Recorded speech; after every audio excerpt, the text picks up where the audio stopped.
Di kitabnya Sayyid Muhammad ini ada sanad dari ulama India yang orangnya juga macam-macam, dari marga macam-macam. Jadi saya mohon barokahnya sanad ini kemudian kita tahu apa sih sanad itu. Sanad itu ya kadang-kadang harus lewat orang yang mungkin kita tidak cocok.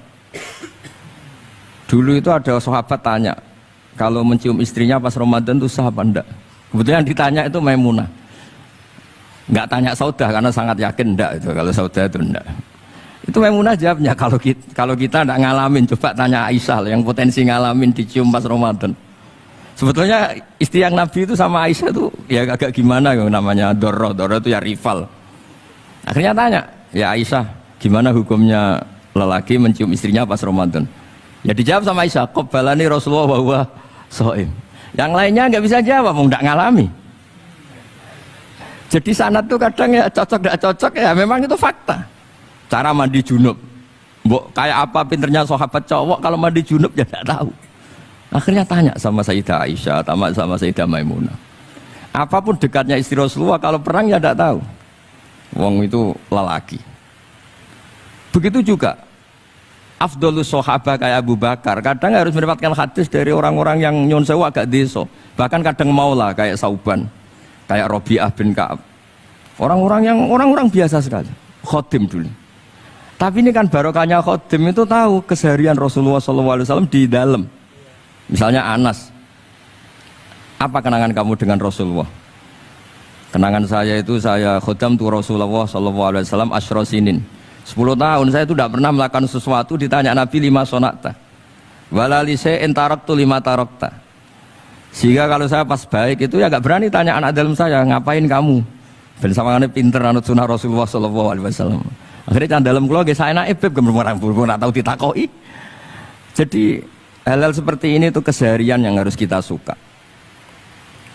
Di antaranya lagi, inna min khiyari ummati fima nabba'ani al-malul a'la kauman yathakuna jahron. Di antara nanti umat pilihanku adalah orang-orang kalau tertawa itu keras sekali, kauman yathakuna jahron.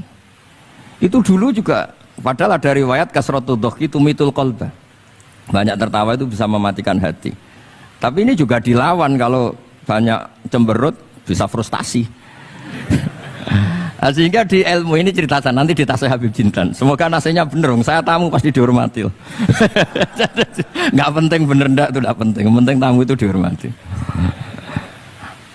Ya kebetulan saya ini tadi kan hormat mbah saya, masih mbah saya Mbah Mutamakin di Hajan. Terus pagi tadi hormat buka luar di Sunan Kudus, jam 7 saya tadi di Kudus. Ya akhirnya sama teman-teman difasilitasi, disuruh naik pesawat tadi jam 11 tadi.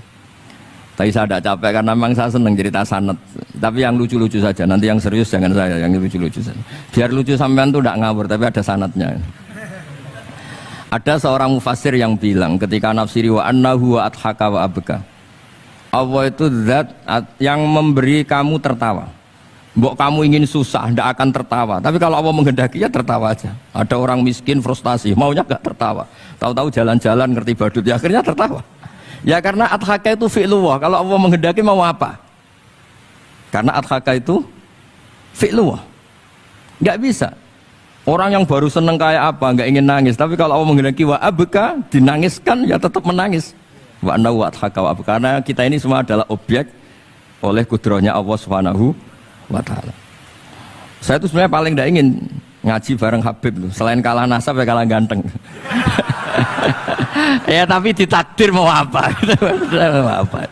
Ya sudah sami'na wa ata'na. Jadi saya saat ini tidak cari pahala benar, tapi pahala tawadhu karena diundang ya. Saya sudah penting benar salah, penting tawadhu. Jadi saya tadi sedang rayu sama Allah, ya Allah, saya kali ini tidak cari benar, cari tawadhu. Sudah mesti pahalanya besar tawadhu itu. Jadi supaya Islam ini gampang ya. Saya pernah cerita ke kiai yang khusyuk. Kalau sholat lama sekali, tak cerita ini hadis. Nabi itu gak pernah menegur orang yang sholat cepat. Yang ada itu sanad negur sholat lama. Terus tak cerita ini hadisnya Mu'ad, tertawa-tawa deh. Gus kamu itu raan kok masih punya dalil. Saya punya sanad. Ada nggak sanad Nabi negur orang yang baca surat pendek? Nggak ada. Yang ada itu yang baca surat panjang. Nanti bisa direvisi sama Habib Jidin kalau nggak cocok. Tapi ini yang rileks saja. Karena potongan Islam Jawa ini kalau tidak berat nggak akan kuat.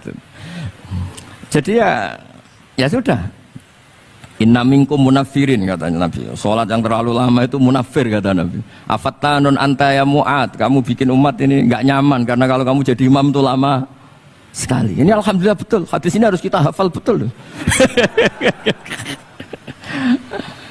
Nah, supaya Islam ini meskipun pilihan-pilihan keseharian itu ada sanad itu saja kepentingan saya. Yat amu ma yajiduhu fi ardi wa yalbasu ma yajidu wa yarkabu ma yajidu. Saya sering beb di tahun desa-desa Gus anak kula tahnik cethaki Gus tapi mboten enten kurma wis nganggo degan ae. Lho Gus dari kiai-kiai ku kurma. Kurma itu halawiyat. Ya degan juga termasuk halawiyat. Ya sudah. Kalau kamu ingin sunnah Rasul, Nabi gak pernah sholat di Indonesia. Berarti kalau kamu sholat ke Mekah dulu kata saya. Maksud saya supaya orang itu nyaman dengan Rasulullah itu hadir di semua sisi kehidupan kita. Kalau dalam istilah Sayyid Umar Hafid, Faruhu Muhammadin sallallahu alaihi wasallam awsa' wa asra'. Kalau kamu bisa tawassul dengan Nabi Ibrahim, Nabi Musa, dan beliau-beliau bisa datang ketika Lailatul Mi'raj untuk hormat Rasulullah SAW di Baitul Maqdis, Faruhu Muhammadin awsa'u asra' kata beliau. Jadi bisa datang di kapan saja, di mana saja. Jadi jenengan meskipun di Indonesia tidak usah khawatir, kita semua ini dilihat Rasulullah SAW. Dan cara lihat Nabi itu gampang, tidak kayak kita. Kata Rasulullah, hayati khairun lakum wa mamati khairul lakum. Saya kalau masih hidup juga baik untuk kalian. Anda bisa cerita hadis dengan saya, sering bercengkrama. Dan ketika saya wafat kata Nabi, saya sudah dekat sama Allah Ta'ala. Kalau melihat kamu baik, saya muji Allah. Kalau melihat kamu salah, saya mintakan ampun.